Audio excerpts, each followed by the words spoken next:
Hi guys, thanks for tuning in. Today we are going to show you how to add and set up a post list. Let's get started.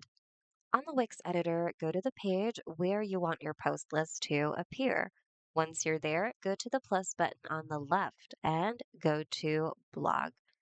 Here you can select from a large post list layout or a sidebar post list layout.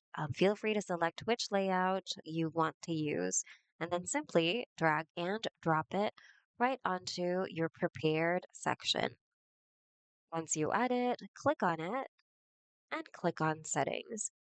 Here on the Settings window and on the Settings tab, you can select a specific category you'd like to be displayed on your post list. You can also configure other settings here according to your preferences.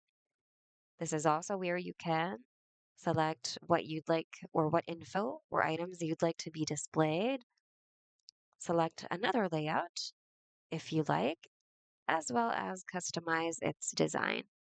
So go ahead and configure these things however you want to. And once you're happy with it, you can go ahead and click on Save to save your progress.